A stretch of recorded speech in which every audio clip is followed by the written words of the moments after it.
इसलिए चाहे किसान हो, चाहे नौजवान को देखे अग्निवीर के माध्यम से किस तरह से 4 साल में रिटायर कर रहा है। इसलिए इस देश के लिए नहीं, मैं खास करके अपने अति पिछड़ा भाइयों से कहना चाहती हूँ कि अति पिछड़ा के भाइयों, हमारे आदरणीय नेता हमेशा बोलते हैं भाईचारा कायम रखने की बात करते हैं, और नरेंद्र मोदी और उसके आदमी गाय गंगा और गंगा की बात करते हैं, मंदिर मस्जिद की बात करते हैं, कब्रिस्तान और श्मशान की बात करते हैं। इसलिए भारत के किसी मंदिर को तोड़ा जाए, ये जो है रहमान नहीं करता।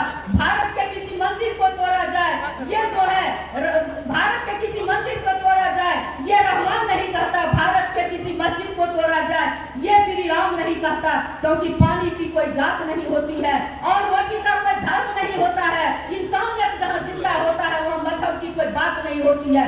कोई कहता है हिंदू खतरे में है, कोई कहता है मुसलमान खतरे में है, लेकिन उर्मिला ठाकुर कहती है न तो हिंदू खतरे में है न मुसलमान खतरे में है। जब से नरेंद्र मोदी आया है पूरा हिंदुस्तान खतरे में है, देश का संविधान खतरे में है।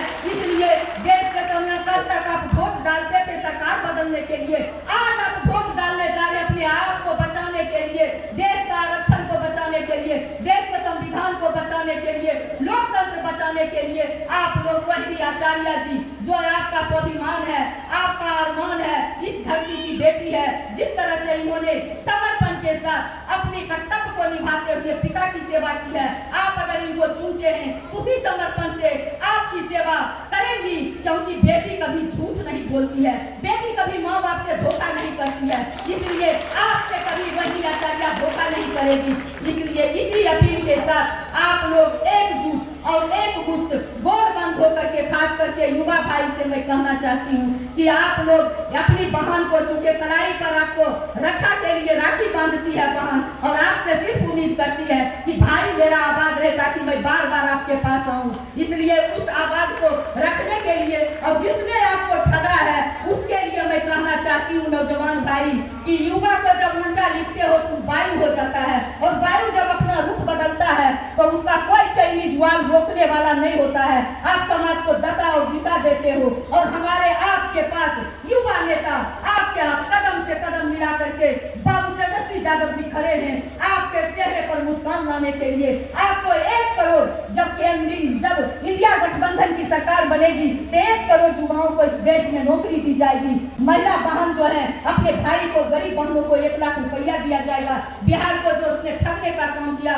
विशेष राज्य का दर्जा, विशेष पैकेज दिया जाएगा। ढेर सारी बातें हैं। इसलिए मैं चुनावी सभा है, समय कम है, इसलिए युवा भाई मैं आपसे एक ही उम्मीद करूंगी कि दरिया को बांध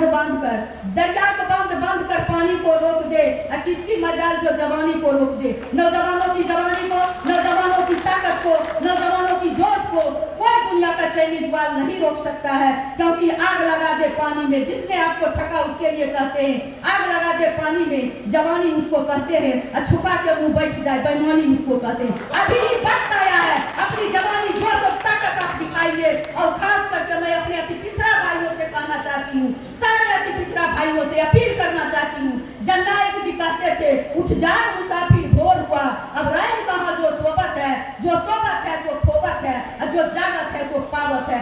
आप लोग जागिए, और जिसने महिला को ठगने का काम किया, 17 सीट पर बीजेपी लड़ रही है, एक भी सीट देने का काम नहीं किया, एक भी कुशवाहा भाई को टिकट देने का काम नहीं किया, एक भी ऐसे लोगों को जो अति पिछड़ा का भाई ने टिकट देना जरूरी नहीं समझा। और एक तरफ हमारी पार्टी 22 सीट पर लड़ रही है और 6 महिला को मैदान उतारे हैं। 11 सीट का नोटिफिकेशन हुआ विधान परिषद का, 5 सीट हमारी पार्टी को मिली, और 5 सीट में से हमारी पार्टी ने 3 महिला को जो है विधान परिषद बनाने का काम किए, जिसमें एक दाढ़ी बनाने वाला का बेटी उर्मिला ठाकुर भी वहाँ चली गई। मालिक गरीबों के मसीहा बाबू लालू प्रसाद यादव जी के आशीर्वाद से।